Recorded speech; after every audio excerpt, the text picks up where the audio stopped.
Hey guys, Toast here. Today's video is the follow-up to my recent 5 Conquest attacking tips video.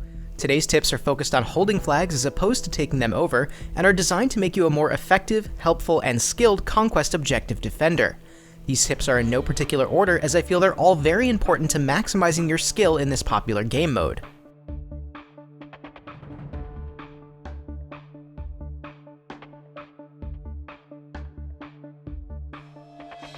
There are many ways to be effective when it comes to which flags your team chooses to capture and which flags they choose to defend in Conquest, but the one constant that you should always be paying attention to is the 2 flags that are closest to your team's spawn point. These 2 flags are crucial to your team for a few different reasons. The flag that's closest to your spawn is important because if the enemy captures that particular flag, they now have a quick and easy spawn point to continue backcapping you, which is likely to force a number of your teammates to spawn way back at deployment to get it back. It essentially starts a domino effect which can begin to compress your team from 2 different angles. The second closest flag to your deployment is important because this is what I like to call your gateway flag. Most maps in Battlefield 1 have the first 2 flags from deployment set in a pretty linear fashion, and then the map tends to open up around the middle flags. This second flag from your deployment is your gateway into the middle of the map where most of the flag capturing and trading is going to happen. Without this easy access to the center of the map, your team is at a distinct disadvantage. If you see either of these flags being taken by the enemy team, do your best to get back and stop it in the process because they'll do a lot more harm to your team than losing most other flags on the map.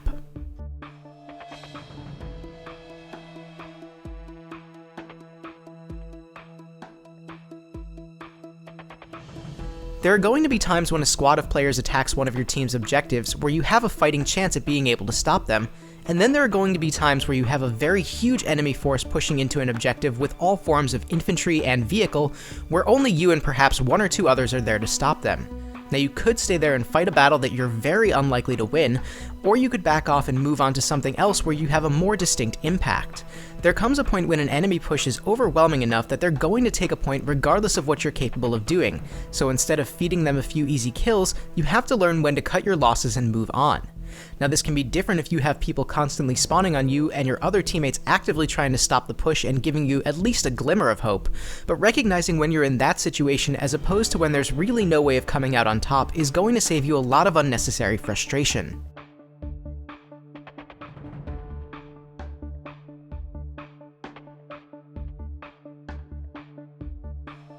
If you've just lost a point you're defending, or you see that an enemy has just taken an objective from your team somewhere else on the map, the best thing you can do is try and anticipate where the enemy's going to go in order to cut them off from doing any more damage to your strategy.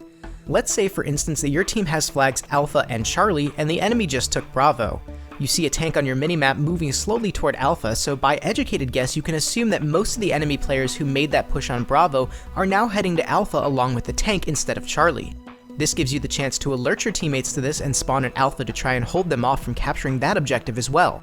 You can now push them back toward the objective that they recently captured, forcing them to now take on a defensive position on that objective as you move forward to attack it, hopefully with enough of a force behind you to take it back without them being able to do any more damage.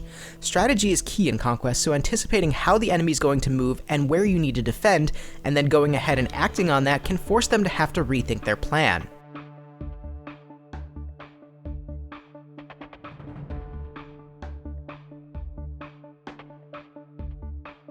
Battlefield 1 gives you a very important indicator at the top of your screen that shows you if any enemy players are still present within the capture area of an objective, and while it doesn't show you an exact number of enemies, it gives you an indication of how many enemies are still on a point relative to how many friendlies are on that point, which will at least allow you to make a very educated guess. If you still have a huge ratio of friendly to enemy players on a defending objective, you're likely in a good position to start to move on to the next point. If, however, you see there's only a few friendly players and there's still an enemy or 2 present, you're going to want to stick around and find them.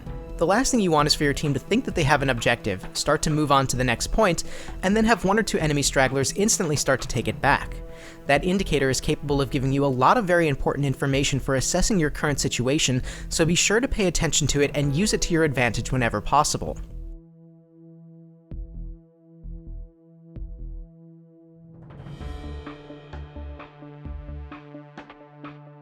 Time and time again have I seen players standing just slightly outside of a capture point that's being taken over by a single enemy or 2, and unbeknownst to them, they're doing absolutely nothing about it.